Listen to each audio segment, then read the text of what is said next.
We left off in chapter 45. I'm hoping and praying I can make it through 50 today. I'm going to give it my best. And remember, Joseph's revealed himself to his brothers. They realized that he's the Pharaoh of Egypt. They're second in command to the Pharaoh of Egypt. And here we have Genesis, I think it's my next slide, 45:3. It said, "And Joseph said to his brothers, I am Joseph. Is my father still alive?" But his brothers could not answer him, for they were dismayed at his presence. You know, the Bible has a tremendous ability to do understatement. These guys tried to kill him. Now he's the second most powerful man in the world, as far as they know. So dismayed is a little understatement. I mean, they're probably scared to death he's going to take them out and kill them all, or throw them in prison, which would probably be worse. But at this point, the reason Joseph reveals himself is, remember, he's going to keep Benjamin and all of that, and Judah says, I'll take his place. And so finally, he sees that his brothers are loving Benjamin, acting better, not being like they were before. So then he reveals who he is. Imagine how difficult that would be to believe that was Joseph. Last time you saw him, he was 17 and he was in a pit being sold to slavers, and now he's the second most powerful man in the world. You know, that would be pretty hard to deal with. I cannot imagine being in their shoes. We already know from previous, they already felt guilty about what they did. It haunted them, and now he's in a position to have enormous power over them. So the way they treated him, he now has power of life and death over them. But this is what he says. "And now do not be distressed or angry with yourselves because you sold me here. For God sent me before you to preserve life." Here we see the tremendous character of Joseph, probably one of the greatest characters in the Bible, and his ability to forgive. I mean, that is not something easy to forgive when your brothers sell you into slavery, and they wanted to kill you, but they were talking into selling you as a slave. But he was able to see that God was the one behind all of this. More so than probably any character we find in the Old Testament, Joseph seems to have that understanding that God has got a plan, he's working that plan, Joseph is part of that plan, and whatever happens comes from God. And that's not something that you see real strongly in most other lives. And we don't know how Joseph knows this. It doesn't really explain to us how he has this tremendous understanding. Because remember, has the Bible been written yet? No, he doesn't have the scriptures. He has what's been handed down orally, those kinds of things. Is his father a great example of a God-honoring man? Jacob. Not really. I mean, he's finally getting there in his old age, but he's always tried to take things into his own hands and do it himself by sneaking and conniving and so on and so forth. Now, he does finally begin relying on God as he gets older, but, that's not so much what Joseph saw. So we don't know how he came to this, but all we can really say is it's how God made him.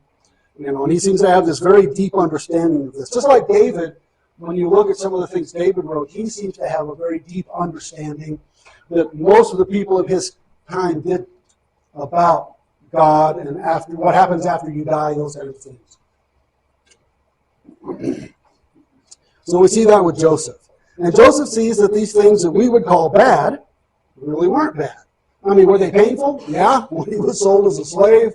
And then when he was accused of rape that he didn't do and got thrown in prison, yeah, those are not pleasant things. But he could see through it and see that God was at work.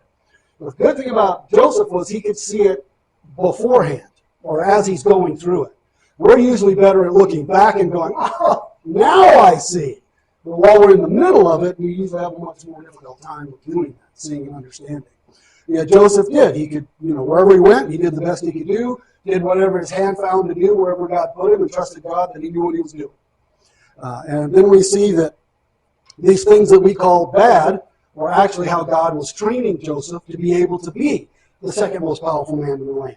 First, he ran Potiphar's household. He learned how to manage people, money, all that type of thing. Then he moves to the jail, a bigger operation with more people, more employees, more going on. He learned how to operate that and how to manage that. Now he's the manager of the whole country. And so he has that very clear understanding that we really need to have. If we do, then so much of life doesn't surprise us, doesn't knock us down so easily. If we really understand whatever happens, whatever it is, if we're trying to follow God, it's good.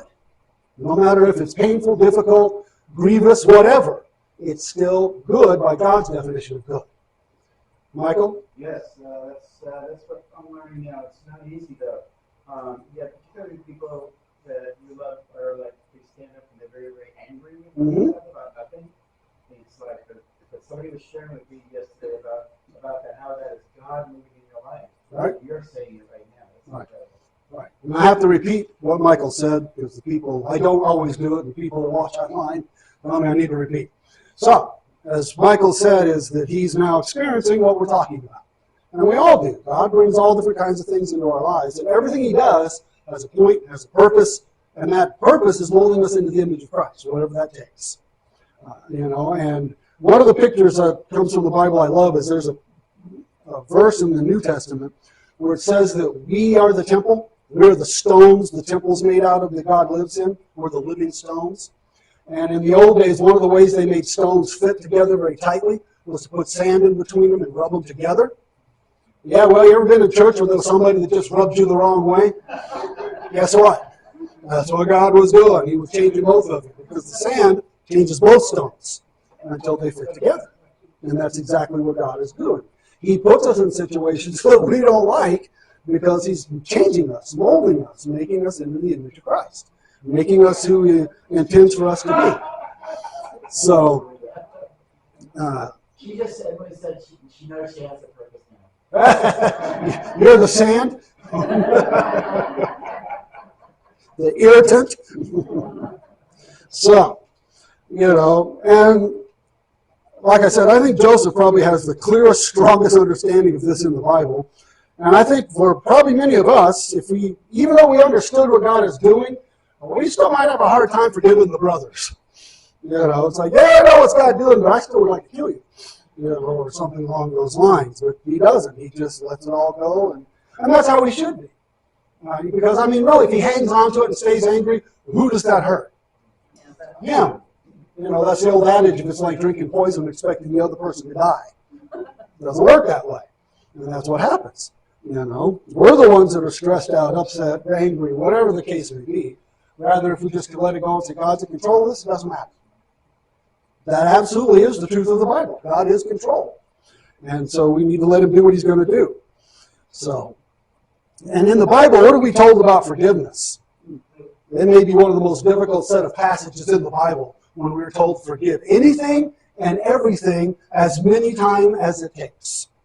And that is, we can forgive somebody once for doing something, maybe twice. But if they do it again, we get a little exasperated, don't we? What did God say? He said, forgive. And it says, bearing with one another. I like how it starts with that. God already knows we're going to have to bear with one another, meaning you're going to meet people in church that you just don't get along with very well, whatever the reason may be, or that does things that drives you crazy. We have to bear with it. In fact, another passage, he says, the strong need to put up with the failings of the weak. Those who are strong spiritually should allow space for those people that aren't as strong to learn to be strong. But it also says if one has a complaint against another, forgiving each other, how? That's the scary part. As the Lord has forgiven you, so you also must. Notice it's not an option. Should, ought. It's not what it says. It says you must forgive as you've been forgiven. And how much have you been forgiven? Everything. How much have I been forgiven? Everything. Do I still sin? Mm-hmm. Do you? Mm-hmm. Does God still forgive us? Mm-hmm. And sometimes we're kind of surprised that he does. That type of thing. So, and that's one of the most difficult things in the Bible to learn to do is to forgive as many times as it takes. It's like the old other parts that tell you to turn the other cheek. That type of thing. That is not in our nature by any stretch of the imagination to do those things.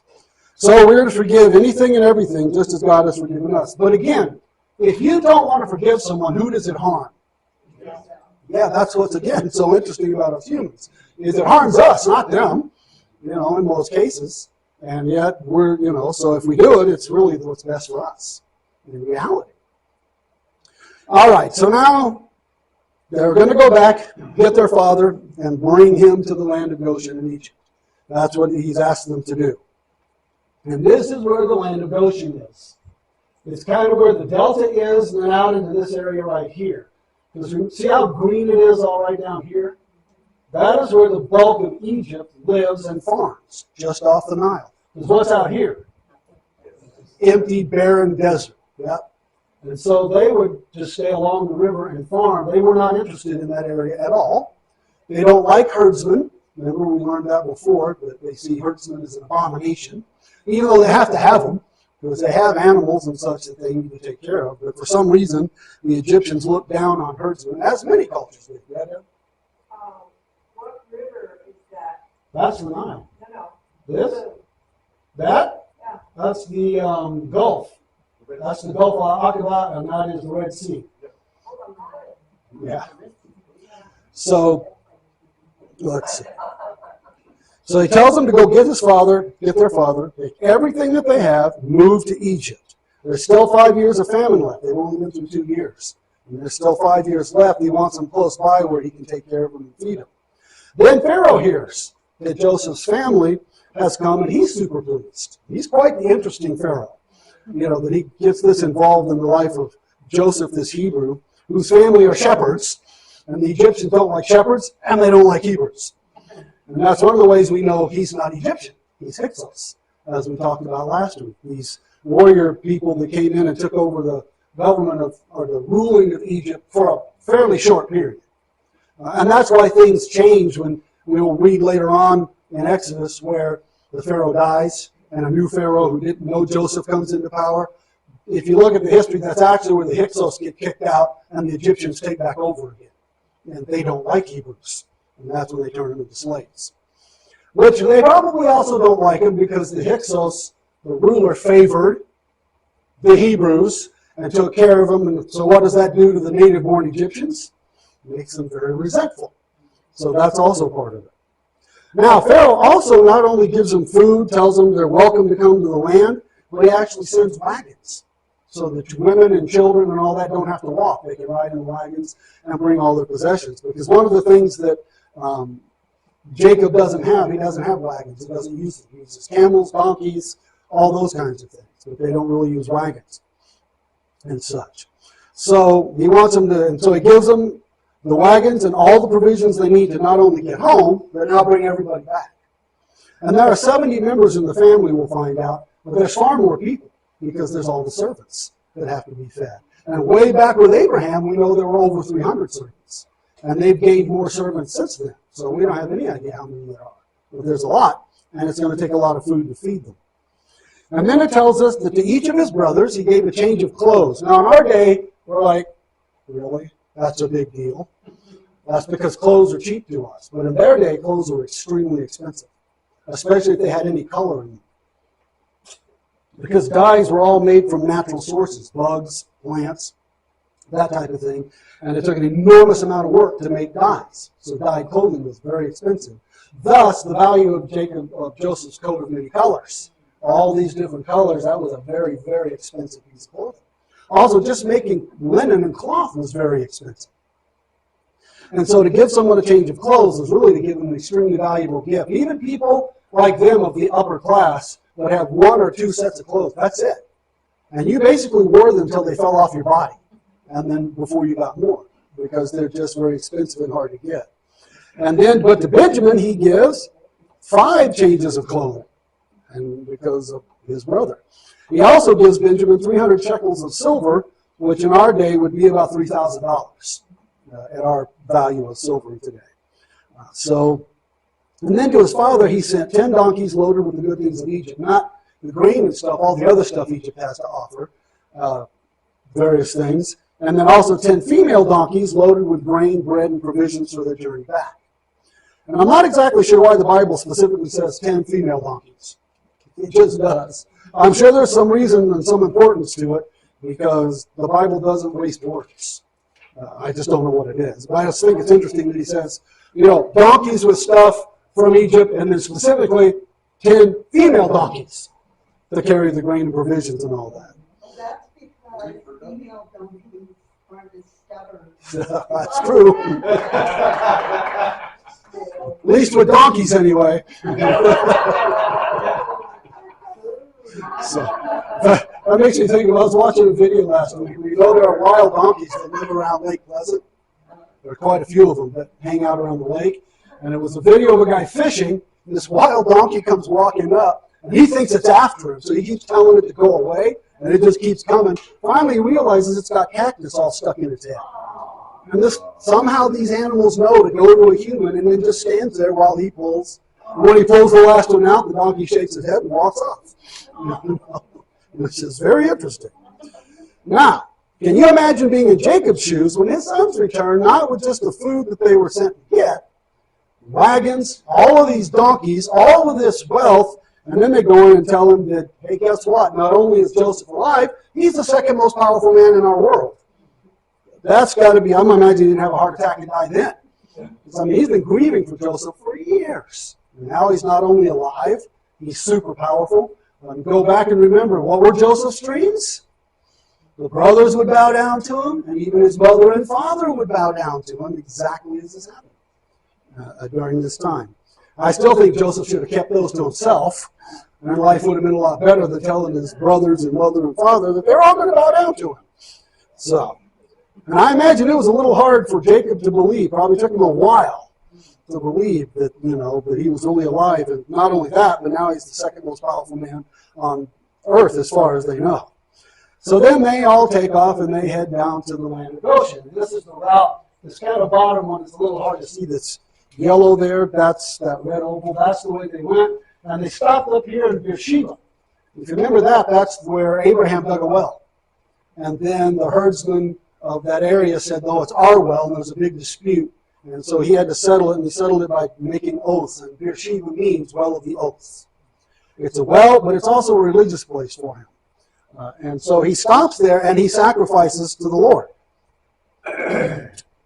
And, oh, by the way, it's about 200 miles from Hebron where they were to Egypt. So that's at 15 miles a day. It would take 13, 14 days to get there. So it's not a quick trip. And he makes sacrifices to God there. My guess is, it doesn't really tell us what they're for, but most likely they were for, first off, they were thanking God because Joseph's still alive. But the second thing is, what did God tell Jacob about the land of Canaan? Was he supposed to leave the land of Canaan? No. He's supposed to stay there. So he's getting God's permission to go to Egypt. Is another thing that he's doing. Offering sacrifices, praying, seeking God's will in the situation. And I imagine it was pretty amazing when they realized the complexity of God's plan, when they hear Joseph's story, and they realize how God has been working all these years in advance for this time, to keep them alive and to bring them into the land of Egypt. So, let's see. So God comes to Jacob in a dream at Beersheba, tells him, go ahead and go to Egypt. That's part of the plan. I'm going to make you into a great nation in Egypt, which God does, and then I'm going to bring you back to the land. And he does. And that's the next book, Exodus, where they leave and go back to the land. So then here, this is kind of an idea of Joseph going out and meeting Jacob when he comes into the land of Goshen. And Jacob gets to see for real that he really is exactly as the brothers had said. And so we have 70 members of the family of Jacob. They enter Egypt, and 400 years later, approximately 3 million leave. And so while they're there, they truly grow into a great nation. 3 million people, 600,000 fighting men. And that's a low estimate, because when we come to that estimate, you'll see it a lot. 2.5 to 3 million people, somewhere in there. That's if each man that's a fighting man has a wife and a couple of kids. That gives you 2.4 million. But did they only have 2 kids back then? No, they tended to have 5, 6, 8, 10, 12, lots of kids. So that's why I say 3 million is really a very low estimate. It could have been closer to 5 or 6 million by the time they leave the land. So, and that's the whole point why God sent them there. When we look at it as an overall plan, God sends them there because they're protected by the most powerful nation in the world. Nobody will mess with them. They are not strong enough to take the land of Canaan with only 70 family members and maybe 400 or 500 servants. And so when they go into the land, God puts them someplace where they can thrive, where the Egyptians don't care because they're not interested in the land anyway. They're protected. Joseph's the most powerful man in the land, for at least his lifetime anyway. And then they grow into a very large group. In fact, it is their rate of growth that gets the new Pharaoh upset. Remember what he says is, they have so many babies and they're growing so fast, they're going to outnumber us and then they're going to take the country over. And that's why he then puts them into slavery. So now what I find interesting is there are a lot of skeptics that are scholars who say, no, it was a much smaller group of a few thousand. And one thing that was always interesting to me was I had to take a class in a seminary class I took. It was the history of Israel. What was interesting was the guy's considered one of the best historians, yet he doesn't believe in any of the miracles in the Bible. And so in his history, he tries to explain away all the miracles, that they weren't really miracles, they were just events that happened. So you can imagine in a seminary class full of older Baptist students that we would come in just foaming at the mouth on most days because, this guy's always trying to explain away the miracles. And that's our instructors, to take what's good, throw away what's not, and move on. So, but with this guy, here was his reasoning. And I find scholars funny sometimes. They seem to forget how the real world works. They're too isolated in their scholarly worlds. Because he said, here's the thing is, if they left Egypt when they were getting ready to go back to the land of Canaan, and they were walking in a column that was 2 to 4 people wide, the first part of the column would already be entering the land of Canaan before the rest of them were leaving the land of Egypt. And that's why there couldn't have been that many. I'm like, well, that's the dumbest logic I've ever heard in my life. Number one, have you ever seen people move en masse? The only time they move in columns is if they're in the military and they're put into columns. They move what we call shotgun. Everybody just takes off. So they were spread out all over the place when they traveled in a great big group. So there wasn't this column snaking its way from one place to the next. So it has no bearing on how many people were going to be able to go. So God did exactly what he said he would do. They come out being a very powerful nation with 600,000 fighting men. And in that time, there was nobody who had a military that big. Nobody. A big military would have been 20,000, 30,000. Because we're still at the time where there's really, other than Egypt, there aren't really empires. And so it's just city-states. And however many, like maybe 2 or 3 city-states, come under the rule of one person, still you're not going to get more than 10, 15, 20,000 soldiers. So when an army of 600,000 fighting men shows up at your front door, there's going to be trouble. And, with God on their side, they never lost. Now, could you imagine, I always thought about this, could you imagine being a man going into battle when God has told you you won't lose and you won't be killed? Imagine how you could fight knowing. Because if you look at it, in the battles they had till they messed up, no Jews died in these battles. And after a while you'd figure out, well, God's protecting us. We can just go crazy, because nothing can kill us. And until they go to the city of Ai, when God tells them not to, and a whole bunch of them get killed, and then it suddenly dawns on them, because they disobeyed, that they got to stick with God. Now, we go on with Genesis 46:34. We're in I don't think I said we switched to chapter 46. And it says, this is what Joseph is telling his family to tell the Pharaoh. They're going to end up talking to him. And he wants to make sure they tell him that they're herdsmen. Because that way there's no competition with the Egyptians, and they'll send them to the land Joseph wants them to go to. So he says, you shall say, your servants have been keepers of livestock from our youth, even until now. Both we and our fathers, in order that you may dwell in the land of Goshen, for every shepherd is an abomination to the Egyptians. The Egyptians were farmers, and they really prided themselves on the fact that they had the Nile River, which brought fertile soil every year. They irrigated off of it, so they grew enormous amounts of grain and produce. And it really was a land of plenty. They had melons and cucumbers and all kinds of stuff that you wouldn't find in other places. Those are high water use plants. They don't grow melons and cucumbers in the desert, unless you have a lot of water. But they grew everything, pomegranates, nut trees, they had everything, as well as grain. So he makes sure that he tells the Pharaoh that they're shepherds, so that they can settle in the land of Goshen. Joseph also wants them far from the rest of the Egyptians, especially once they start growing. They're way out in the middle of nowhere. Nobody's really going to be aware of what's going on with them other than the Pharaoh keeping an eye on them. And that's where God wants them. So, and again, we find out that a shepherd is an abomination to them. And I find interesting that even during the days of Israel, when they controlled the land and all of that, the shepherds were still on the bottom of the cultural, socioeconomic ladder. The shepherds were considered the lowest of the low, even within their own nation. Hence, why the angels appeared to the shepherds at the birth of Jesus, because God even said, I'm coming to the poor, those of weak spirit, all those kinds of things. So, all right, chapter 47. So Pharaoh agrees to let them go to the land of Goshen, and then he even asks Joseph to provide some of his men to shepherd the Pharaoh's animals, because these guys have been shepherds for multiple generations. They're extremely good at it. All right? So then Joseph brings Jacob to meet the Pharaoh personally, and Jacob blesses him. That's got to be a big deal. Not many people would bless a Pharaoh. They'd be scared to death of him. But he comes in and gives him a blessing from God, which I'm pretty sure was very impressive to the Pharaoh. So the famine continues as predicted, and then before long, Joseph has all the money in Egypt, and he's given it to the Pharaoh. So now he's made the Pharaoh super wealthy, because the people are having to buy the grain. So the people come to him and say, we're starving, we have no more money, what else can we do? And so he says, give us all your animals. So then they use their animals to buy grain. The cattle, the sheep, the goats, the donkeys, the camels, all of that. And so after a few more years, guess what? Pharaoh has all the money, and all the animals belong to him. So now you know why the Pharaoh really likes Joseph. Not only is he running the country, he's making him super, super, super wealthy during this time.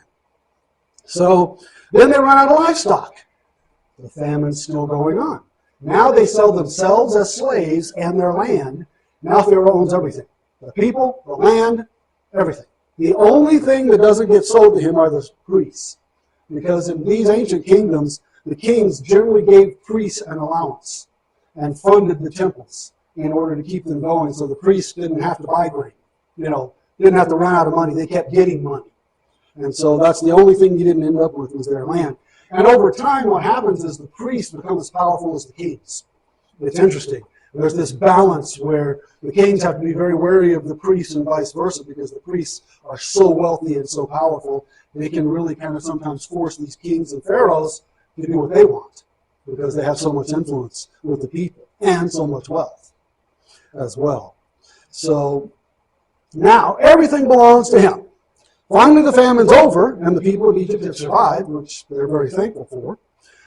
And everything belongs to Pharaoh, but all Joseph requires from him from that point forward, and it becomes the law of the land, is they have to give 20% of their crops to the kingdom every year, like paying income tax. It's very similar. One of the first examples we have really is something like an income tax at 20% of their income. But without Joseph, they'd all be dead.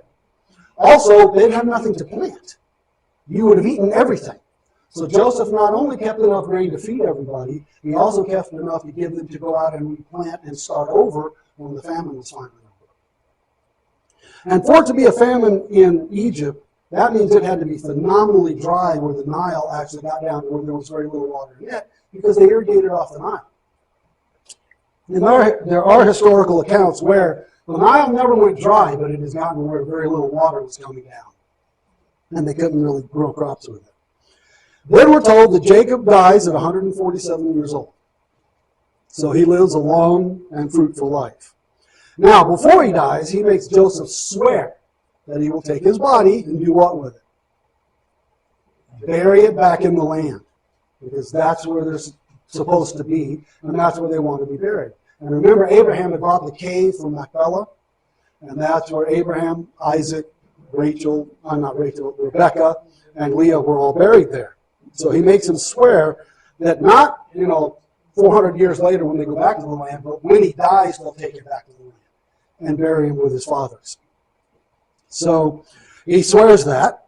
And then chapter 48, when Jacob becomes ill and it appears he may die soon, Joseph goes to visit him, and he takes Manasseh and Ephraim. Remember, he's got the two sons. He's got more than that, but those are the two we're told about, Manasseh and Ephraim, who were daughters of Joseph and his Egyptian wife there in the land. So now we've got Egyptian blood being brought into the line of Israel as well. Later on, we're going to get some Canaanite blood through Rahab, and we're going to get some through the Moabites, through Ruth and others. So God brings in other bloodlines into this, into their genetics. So, and then what happens is when Jacob becomes ill, and it looks like he may die fairly soon, Joseph goes to visit him, and he takes Manasseh and Ephraim with him so he can bless them. That's what fathers did in that day, was they blessed their children and grandchildren. So Joseph then claims them as his own. He basically says, Manasseh and Ephraim, they're mine.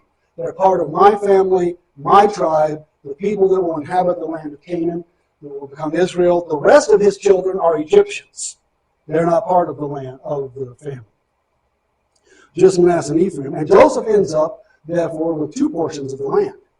As one son, he's only supposed to get one, but he ends up with both Manasseh and Ephraim being individual tribes that become part of the kingdom of Israel. And they each get their own land. And during the time, they get fairly large pieces of land as well. Let's see. And then from that point forward, Ephraim and Manasseh become the leaders of 2 of the tribes of Israel. As they get older, they're taught and trained and understand who they are, and they're part of the land of Canaan, those people. Now, here's something interesting. He brings in Manasseh and Ephraim, and Manasseh is the older, and Ephraim is the younger. And so Joseph would bring them in with Manasseh on Jacob's right side, Ephraim on the left side, because remember the right hand's the dominant hand, the hand of power, the hand of blessing, all those kinds of things in their world, and he would put his hands on their heads and bless them. Well, when they come in, even though Jacob is really almost blind, he's 147 years old, he's not in super good health, he's old, he can't leave his tent, he's nearly blind, he does this. And Joseph even says, no, Dad, no, you got to put your hands like this. And he goes, no, this is what God wants. And so then Ephraim gets the right-handed blessing, while Manasseh gets the left-handed blessing. And it's because, you'll see later on, as he blesses all of his sons and whatnot, that it's because Ephraim becomes the most powerful between the 2 tribes. They both are fairly large tribes. They both have fairly large pieces of property in Israel. But over time, if you go on and read through the rest of the Old Testament, Exodus, Leviticus, Deuteronomy especially, and then into the Kings, you'll see that Ephraim becomes one of the most powerful tribes militarily. They're very powerful as a military group. And that is what he's telling them. They'll become the dominant between the 2 brothers. And so it's a prophecy wrapped up in a blessing. And he would become a larger and more powerful tribe. I may finish before my time is up. I don't know what I'd do then. Larry? With so many Jews and Egyptians mixed, males, females in Egypt, is there a lot of DNA in Jewish blood? No, see, that was kind of the point of moving them out to the land of Goshen and them being shepherds. The Egyptians didn't mix with them. Oh, Larry asked if there was a lot of mixing between the Egyptian people and the Hebrew people, so that the modern Jews have a lot of ancient Egyptian DNA. Really, the only that we know about are the sons of Joseph, who have Egyptian DNA from his wife, who's Egyptian. Other than that, remember, shepherds were an abomination, and Hebrews were an abomination. Therefore, and they're way far away from the land of Canaan. From the land of Goshen. Therefore, there was really almost no mixing. Plus, it was driven home to them that they were only married within their own family. Not marry Canaanites, not marry Egyptians, only within their own group were they to marry. So, no, about the only mixing they would have gotten would have been the small amount from Joseph and his sons. Joseph married daughter of a priest who was Egyptian. Yeah. And their sons then had Egyptian genetics, Manasseh and Ephraim. And that's really the only mixing that happened between the Egyptians and the Hebrews. And why God put them way out there and all of that. And made them an abomination to the Egyptians. Because otherwise, what would have happened is they would have just been absorbed into Egypt. And there would have been no Jews, is what would have happened. If they intermarried much.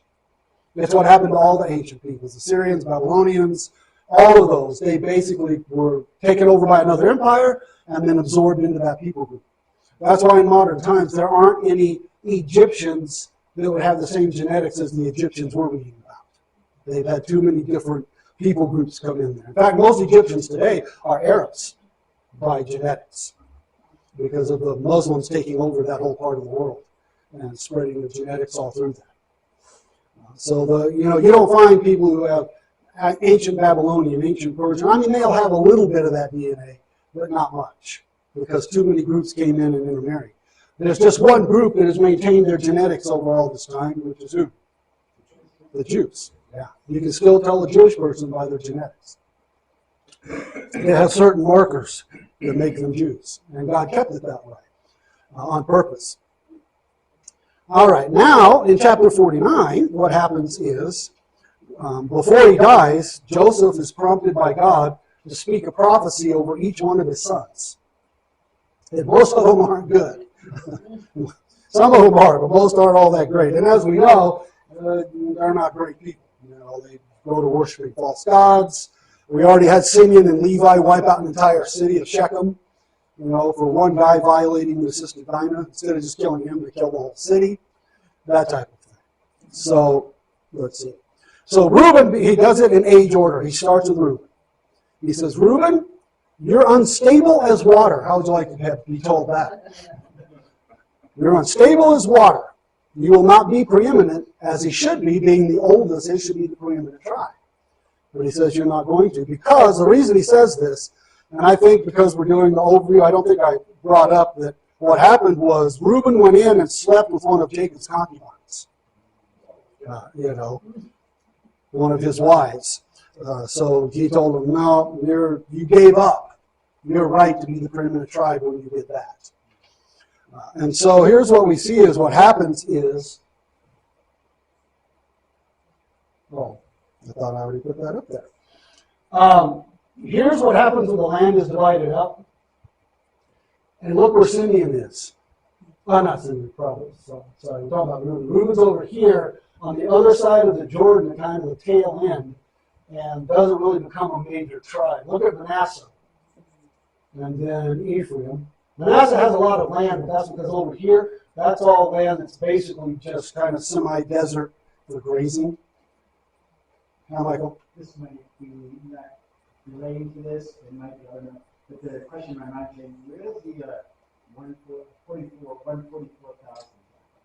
The 144, Michael asked where did the 144,000 come from? That's a whole different group. The 144,000 that the Bible speaks of are super evangelists that are Jewish that come to exist during the last days, during the tribulation. And there's 12,000 from each of the 12 tribes. That makes 144,000. And they're super evangelists that go throughout, during the tribulation time when the Antichrist is basically killing all of the Christians, he cannot harm the 144,000 super evangelists. And so they can carry the gospel and there's nothing he can do about it. And they're especially supernaturally protected by God. So that's who it is. But they're specifically Jews. Be very aware of the fact that there's a thing in the modern times called replacement theology.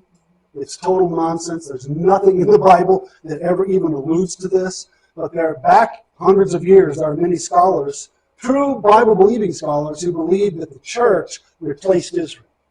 Israel's no longer God's chosen nation. They had their chance. They screwed up. Now the church has taken their place. But the Bible never, ever even alludes to that anywhere. Nowhere. God says over and over, you will be Israel until the end of time. You will be 12 tribes until the end of time. You will exist until the end of time. And they do. He also prophesied they would get their land back. And in 1948, they got their land back against all odds. They've held that land against all odds, and they will keep it till the very end of the tribulation, which is the end of time as we know it on earth. And so so be aware of that. You may have run into people that will talk about that. There's a lot of Christians who believe that the church replaced Israel. And therefore, they also don't tend to read and study the Old Testament because they're gone. They don't exist anymore, and it's all about the New Testament. I've even heard people say, I'm a New Testament Christian. It's like, no, you're a biblical Christian. And as far as God's concerned, there's only one Testament, His Word. We broke it into two parts, the Old and the New. And that's not God.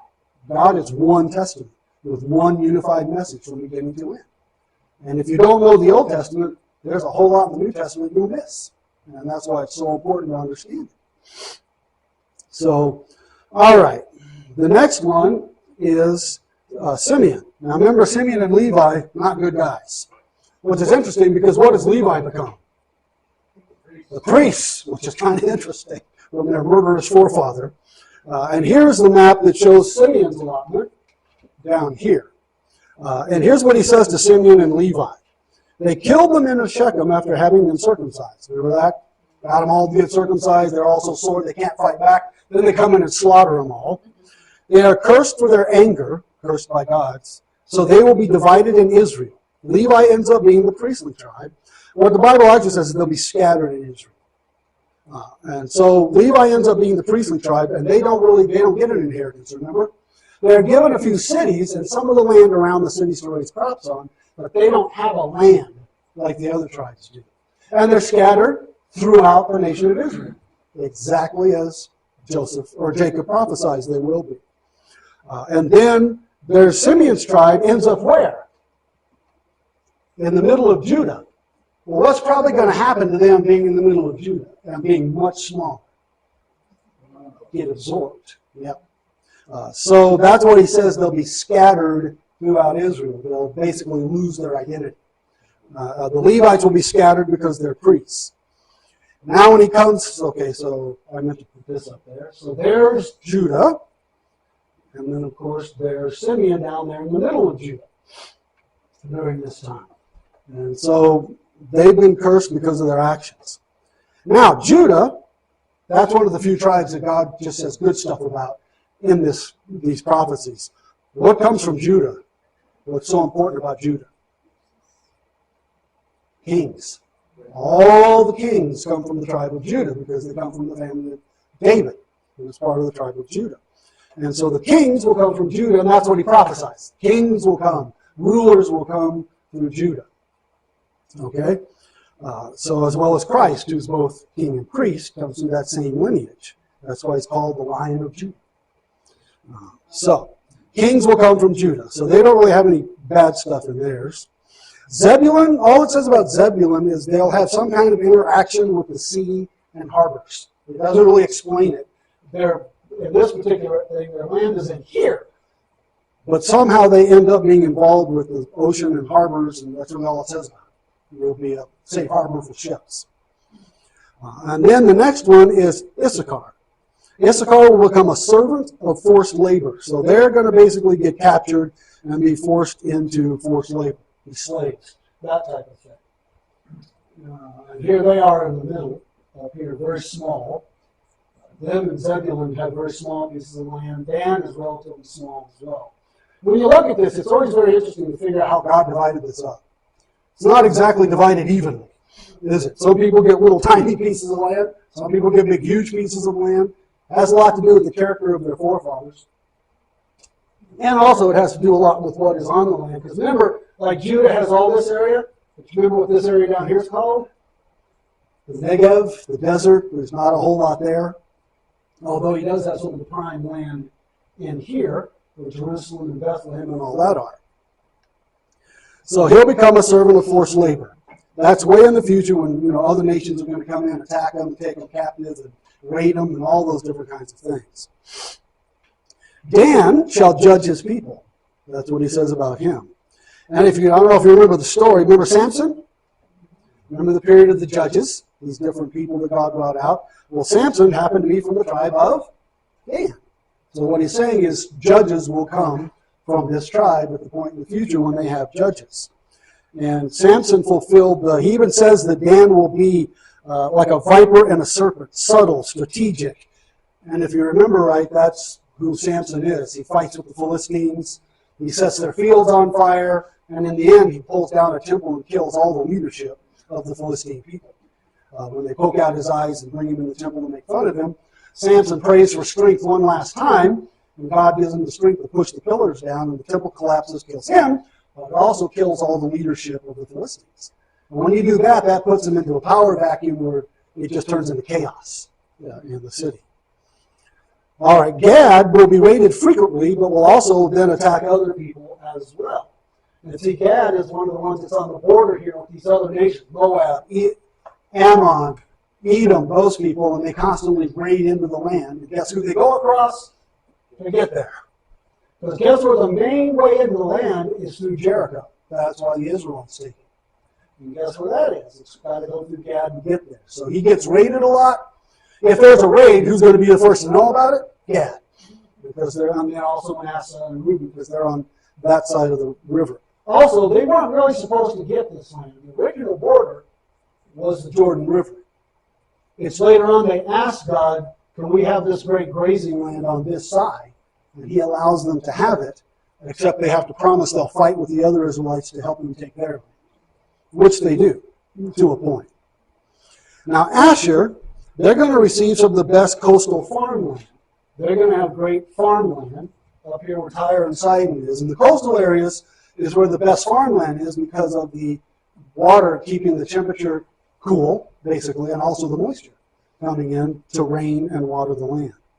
Now always remember, too, as you're reading the Old Testament, that in the early time period, Israel was dramatically different than today. It rained much more often. They had a lot of winter rains. They could grow winter grain when nobody else could. And that's part of what made Israel very wealthy. They could sell grain in the time of year when nobody else was raising any grain. But then over time, a couple of things happened. One thing was because they're the crossroads of the world and all the empires crisscross back and forth and have so many wars there, they cut down all the trees. I mean, they basically denuded the land of trees to make siege weapons, fires, tents, And when you have empire after empire doing that, they cut down all the trees, it helps to start changing the weather. But also, there is global warming. Oh no. Because you'll find that this whole area, all the way down into Africa and whatnot, in Egypt, was lush grassland back in ancient times. It's desert now, but it was lush grassland. And south of Egypt with the Cushites and Put, I think that's the other nation, they actually were very large empires in their own right, and their currency were cattle because it was such a huge grassland. But then the Sahara Desert starts in the north, and as the global warming comes and rain slows down, it begins to spread until it takes over 2/3 of Africa, as it does today. But in the ancient times, there was far more rain, far more water. Remember when God sends them to go take the land of Canaan 400 years from now, where we are right now? What do they say about it? It's the land of, and one cluster of grapes takes 2 men to carry. I mean, that means it's fertile land with really good rains. Michael, did you have a question? Isn't there areas that used to be desert that is becoming more productive today? With the Sahara?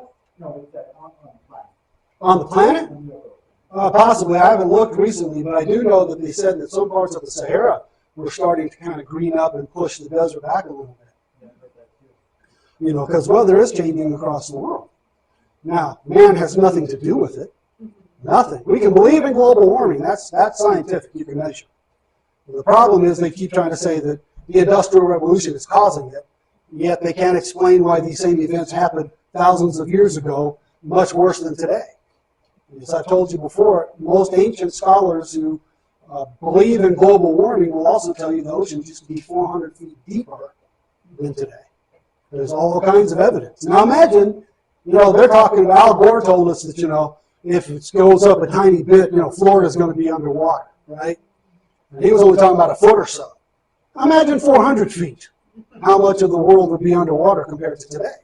And just in recorded history, from then to now, it's gotten to where, that's not true anymore. And I've told you before that even just go back 2,000 years ago to the 1st century, and the Roman Empire had all kinds of coastal cities that aren't coastal anymore. They're underwater. They're under 75 to 80 feet of water. And the only way those kind of things happen is the polar ice on the polar caps increases, that reduces the water, and then they melt, and that brings the water level back up. So just from Roman times, the water levels have gone up over 80 feet. And yet we're whining about global warming, it's going to go up 6 inches or whatever. And I just find it so interesting. It's part of that, what I told you about, what got me to start teaching, going to Revelation, is the fact that I think that's part of the Great Delusion. How can scientists look at these obvious facts and walk away with this idea that has nothing to do with the actual facts? That this has happened over and over in the past, many times. And all their evidence tells them that. And yet, we're still going along with the delusion that man caused it, and if we spend trillions of dollars, we can stop it. Except yet so far nobody knows how that would work, type of thing. So I can tell you how it does work, though. What will happen is when you put more CO2 in the air, what do the plants do? They grow. What do they take out of the air? Or what do they take CO2 out and they put oxygen in. And so over time they'll extract the CO2. What will that do? It'll make the earth start to cool. And we'll go right back to the next cycle again. And it's a big, what they call latency. It takes a long time for that, it doesn't happen tomorrow. It takes a while for the plants to get bigger. Go back in time. What do we find in plant fossils from thousands of years ago? Now, of course, scientists say millions, but it's thousands. What size are they? Ferns with leaves like this. Well, what does it take for that?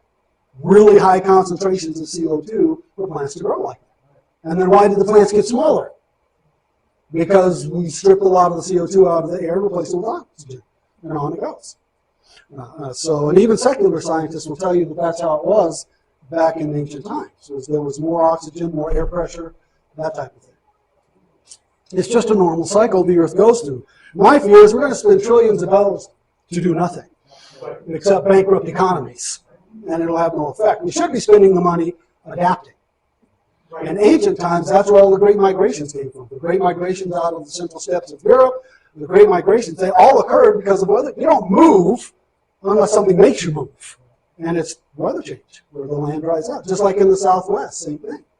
We used to have all these native populations that lived in the cave dwellings in southern Colorado and northern New Mexico, and all of a sudden one day they just, boom, disappeared. Well, what happened? They stopped breeding, and they couldn't provide food anymore.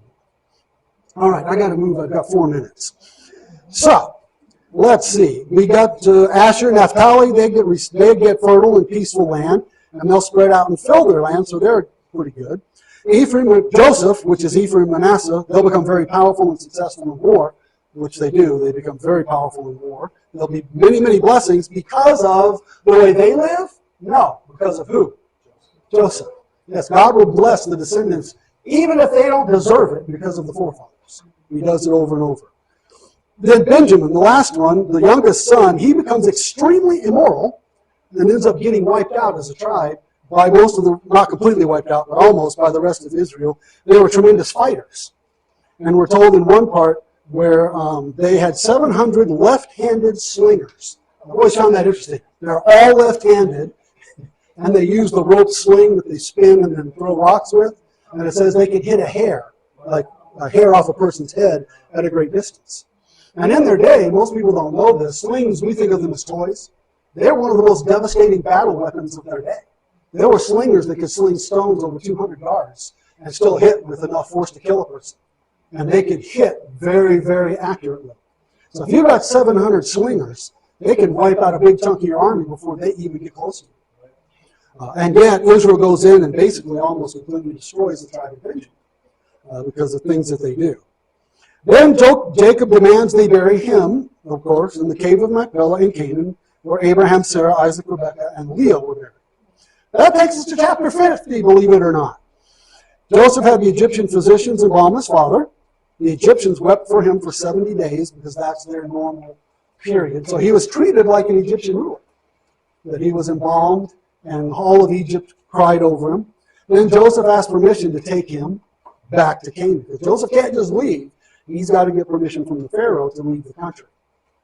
So then it says that not only does he go, but the Pharaoh sends all the elders of the Egyptians, all the leaders, the wise men, the upper crust of society, the rulers of the military, all of those people, the elders of Pharaoh's own household and the household of Joseph and all of his brothers, they all go up in a very large entourage to bury him in the land of Canaan. But there's this very large military and all these very wealthy and powerful men, which makes everybody in the land pretty awestruck by what's happening. So they bury him in the cave of Machpelah. Now, once he's dead, what do you think Joseph's brothers do? They're pretty sure that the only reason he didn't kill him is because their dad was still alive. Now dad's dead. They're scared to death. He's going to kill him now. Even though Joseph has said to them, you're fine. But you know how a guilty conscience is. It's really hard for us to escape it. So they come to him and say, so they lie to him. Dad said to make you promise you wouldn't kill us before he died, which he never said that. And here's Joseph's response. But Joseph said to them, do not fear, for am I in the place of God? Meaning it's not up to him to carry out judgment or anything else. Or us, for that matter. As for you, you meant evil against me. But God meant it for good. It's one of the greatest lines in the Bible. You meant it for evil, but God had intended it from the beginning for good. To bring it about that many people should be kept alive, as they are today. So do not fear. I will provide for you and your little ones. Thus he comforted them and spoke kindly to them. Did they deserve it? Absolutely not. And again, the Bible's telling us to forgive and treat other people in this manner. Not just forgive them, but to treat them well. So, now, how many of us would be able to do what Joseph did? Don't raise your hand. You know. He truly had a deep understanding of God's plan. He lived in Egypt until he died at the age of 110. And this is what we see. Remember, from the time of the flood on, the ages get lower and lower until they get down to around 100 years, and 100, 120. He was able to see Ephraim's children to the third generation. That's what was super important to the men of that day, to see their grandchildren, their great-grandchildren, and their great-great-grandchildren, type of thing. Now, on his deathbed, he stated that God would eventually take them back to the land of Canaan. He promises them they'll go back to the land of Canaan, and he makes them swear they'll take his bones. He knows he can't go right now. He'll stay there until they go through the Exodus, but they do take the bones of Joseph with them and bury them in the land. Then he was embalmed and put in a coffin because he was royalty in Egypt, and he stayed there until the Exodus. We're done. I made it through chapter 15. So, I know nobody believed it was possible.